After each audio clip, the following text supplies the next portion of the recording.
There you go. Probably one of the best bits of scenery that you'll see on any of these videos this week. My crotch. Something that I'm sure that most of you never wished to lay eyes on. Nevertheless, we're in Glencoe, obviously, so I'm not going to show you any of the great scenery in Glencoe. I'm going to show you my crotch. Yep, this is me in Glencoe. In the distance, we've got the Ardgour Hills on the Ardmurchan Peninsula. In front of me, we've got the Pap of Glencoe, the breast of Glencoe, as I like to call it, because it looks like a giant breast, which is fantastic. You just want to fondle it.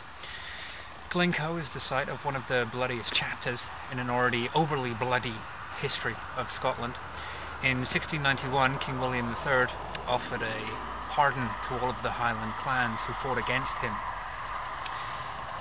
in various battles, that sort of thing, as the Highland clans do. They just rallied up and fought against the king. Why not? It's what people do anyway. And in order to obtain this pardon, they had to sign a treaty by the 1st of January 1692.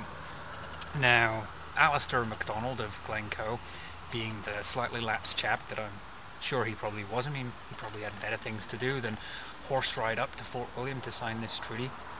He signed it 5 days late. And so they jumped on this chance to show the Highland clans exactly what would happen should any of them go against them. And so the then Secretary of State, Sir John Dalrymple, he sent troops to Glencoe under the command of one of the Campbells, Captain Robert McCampbell. Robert Campbell, I believe his name was, of Glenlyon. And he had a grudge against the MacDonalds anyway, so he jumped at the chance, really. And you got a grudge against someone, of course, if you're going to be sent up to actually beat the crap out of them, you're going to jump on it.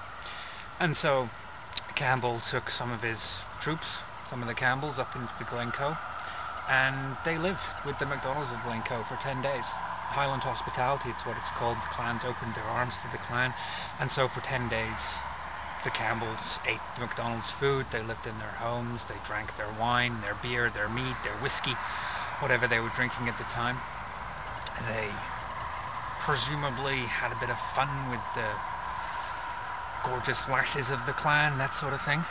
And then on the morning of, if I can remember my date, my Scottish history is a bit lapse in the 6 years it's been since I've been away from this country.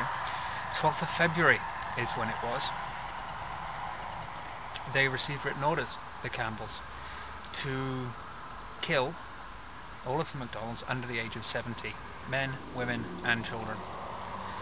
And so began the massacre of Glencoe, where the Campbells killed the MacDonalds.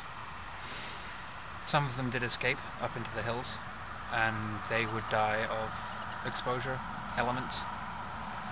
All in all, I think it was something 38 MacDonalds died that day at the hands of the Campbells, because he was 5 days late in signing a treaty. The Campbells were taken in by the MacDonalds and then slaughtered. Bit of a bastard, really, but still. Glencoe is a bit of a... it's a powerful place. It's not as powerful as Culloden, but you can feel the history here. It's very remote, especially when you get into the heart of the glen. And yeah, it's a gorgeous place. I'm sorry that I wasn't able to show you the scenery of the glen itself, but all of my cameras decided to have a kamikaze moment and die spontaneously on me. So I had to come back to the village to get some batteries so that I could do this little diatribal history moment. But still, this is Glencoe. As I say, you've got the view there. I'm not sure if you'll be able to see it, but kind of like where the trees are sitting in the middle of the lake there. That's the island where a lot of the dead were buried following the massacre. It's also, there's an island there that's not the same one, but just to the left is another island, which was kind of the... if you had a quarrel with someone, if you're having an argument with someone, you were sent to the island, the two of you, and you were left there until you'd resolved the argument. Can you imagine all the fun you could have on that argument with someone that you didn't like, with no one there to act as a referee? I'll just quickly show you the breast of Glencoe while I'm here. So as I say, we've got the out in the middle there. That's the island where the dead were buried. You've got the meeting place over here, and you've got the breast of Glencoe up here.